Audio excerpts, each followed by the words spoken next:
लोगों ने मुझे डाउट्स बीजेटी और एफईटी का पूछा हुआ था, ठीक है। तो सबसे पहले मैं बता दूं तुमको, बीजेटी ट्रांजिस्टर एक्शन होता है। ट्रांजिस्टर एक्शन कैसे होता है, इसका करंट, इस टर्मिनल का करंट, इस यहाँ से करंट बहने वाली यहाँ तक करंट को वो इन्फ्लुएंस करता है, ट्रांजिस्टर एक्शन। सिमिलरली एक और डिवाइस होता है FET, field effect transistor. Transistor working बिल्कुल सेम, लेकिन उसका कंस्ट्रक्शन और इसका कंस्ट्रक्शन डिफरेंट रहता है। इसके कंस्ट्रक्शन में अगर तुम एक चीज़ देखोगे तो इमीटर और कलेक्टर का जो रीजन है, कलेक्टर का रीजन बड़ा, इमीटर का छोटा, डोपिंग जो होगी इमीटर वाले रीजन की ज़्यादा, इसकी मॉडरेट, बेस की सबसे कम। तो देखोगे अगर मैं चाहूँ तो कलेक्टर को इधर रखूँ, इमीटर को इधर रखूँ, तो ये मैं नहीं कर सकता। मुझे कलेक्टर वाला रीजन को अगर मैं इधर कर देता हूँ तो ये हो जाएगा फॉर रिवर्स बायस, ऐसा मैं नहीं कर सकता हूँ। तो इसलिए ऐसे डिवाइसेस को बोला जाता है असिमेट्रिकल डिवाइस। लेकिन इस तरह के डिवाइसेस एफईटी को बोला जाता है सिमेट्रिकल डिवाइस। तुम देखोगे ये ड्रेन है और ये सोर्स है, मैं अगर इसको ऐसे घुमा दूँ, इसके इस टर्मिनल के अराउंड इसको ऊपर कर दूँ, इसको नीचे कर दूँ, तुम्हें कोई फर्क पड़ेगा नहीं। इसलिए ऐसे डिवाइसेस को बोला जाता है सिमेट्रिकल डिवाइस। दूसरी चीज़ symmetrical device, this is asymmetrical device. दूसरी चीज़ जो इसमें जो करंट होता है, जो माइनॉरिटी कैरियर होता है, बेस करंट जो होता है, वो बिकॉज ऑफ माइनॉरिटी होता है। लेकिन इसमें जो करंट होता है, ड्रेन करंट होता है, वो बिकॉज ऑफ मेजॉरिटी, मेजॉरिटी की वजह से होने की वजह से नॉइजी नहीं होता है, लेस नॉइजी होता है। मैंने क्लास में बताया हुआ है ऑलरेडी। तो सबसे important cheese sir, this is symmetrical, unsymmetrical, this is symmetrical, this is noisy, this is less noisy, this is this device is basically having less input resistance, इसका इनपुट इम्पीडेंस बहुत ज़्यादा होता है और हमको चाहिए होता है, ट्रांजिस्टर एक्शन के लिए चाहिए होता है। दूसरी चीज़ आपसे एक चीज़ बताई थी, बीजेटी को अगर आपको एक ट्रांजिस्टर की तरह काम करवाना है तो उसकी प्रॉपर बायसिंग करनी होती है दोनों टर्मिनल को। सिमिलरली अगर एक एफईटी है, उसको प्रॉपर एम्पलीफायर की तरह काम करवाना है तो इसकी भी प्रॉपर बायसिंग होती है। तो होता क्या है, इसमें हम लोग क्या करते हैं, ड्रेन टू सोर्स टर्मिनल पे वोल्टेज लगाते हैं। ये वोल्टेज इस तरह लगता है।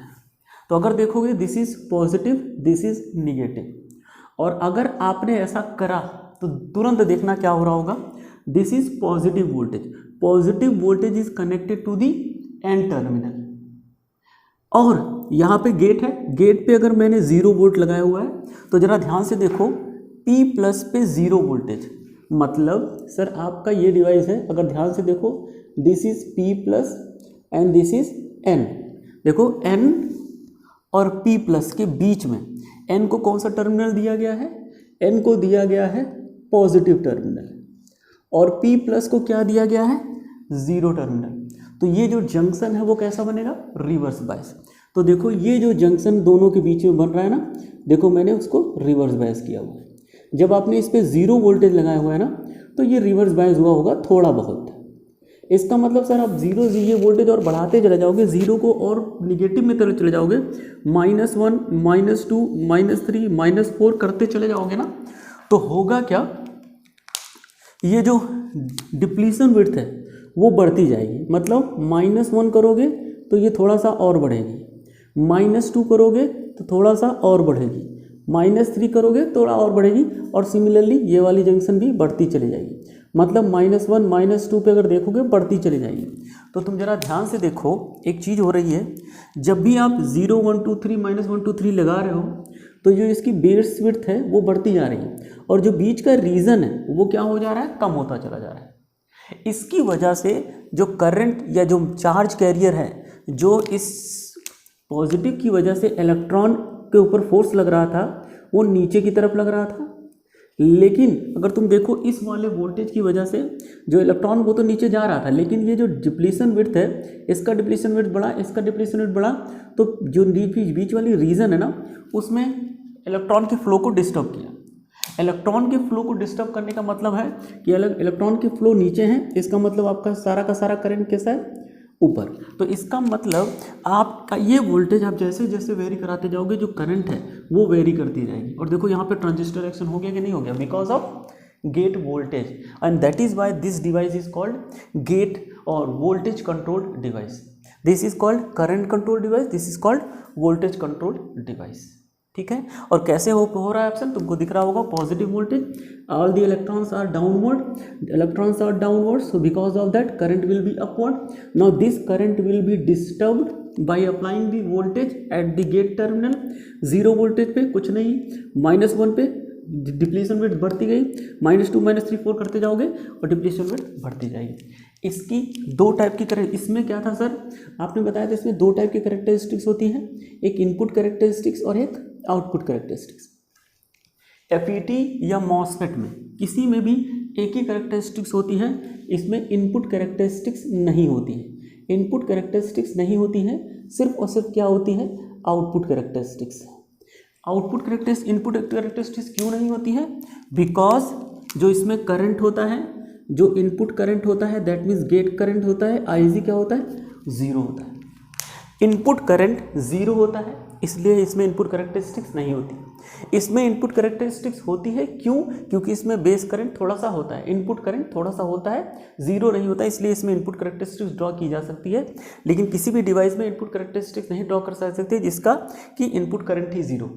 इसमें सिर्फ और सिर्फ आउटपुट कैरेक्टरिस्टिक्स होती है, और जो आउटपुट कैरेक्टरिस्टिक्स इसकी होती है और उसकी सिमिलरली होती है। आउटपुट कैरेक्टरिस्टिक्स के लिए क्या कहना पड़ता है सर, आउटपुट कैरेक्टरिस्टिक्स अगर ध्यान से देखो तो आउटपुट करंट कितनी है, DID, drain current, that means output current कितनी है सर, आउटपुट करंट है ड्रेन करंट, और आउटपुट वोल्टेज देखो क्या है, DS, VDS, that means output voltage कैसा है सर, VDS।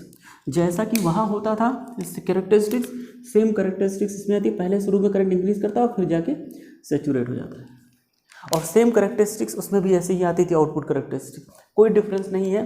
और ये जो वोल्टेज, ये जो कर्व है, ये एक पार्टिकुलर वोल्टेज पे बनता है, that means VGS is equal to for example 0 volt पे। जैसे जैसे आप VGS को बढ़ाते चले जाओगे, जो ड्रेन करंट है वो कम होती जाएगी।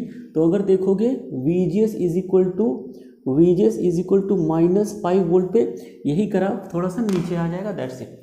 अगर VGS इज इक्वल टू 0 है तो -1 -2 -3 -4 एक ऐसा वोल्टेज आएगा जब बाद में करंट पूरा का पूरा 0 हो जाएगा, और ये पूरी की पूरी डिप्लेशन विड्थ आपस में सट जाएगी, और बेसिकली ये क्या हो जाता है, इसको बोलते हैं पिंच ऑफ वोल्टेज। जब ये डिप्लेशन विड्थ इसकी और इसकी दोनों की टच करने लगे, ऐसी कंडीशन को बोला जाता है पिंच ऑफ। लेकिन we are not interested in that, we are interested in this characteristics. ये कैरेक्टरिस्टिक्स, इसकी वर्किंग, ट्रांजिस्टर एक्शन इसमें कैसे हो रहा है, उसमें कैसा होता था, डिटेल में डिस्कस है। दूसरी चीज डिफरेंस क्या है, asymmetric device, symmetric device, current control device, voltage control device, low input resistance, high input impedance, input current थोड़ा बहुत होता है, input current 0। These are the basically some of the important characteristics or difference between the BJT and FET, and this is the working of an FET. Clear?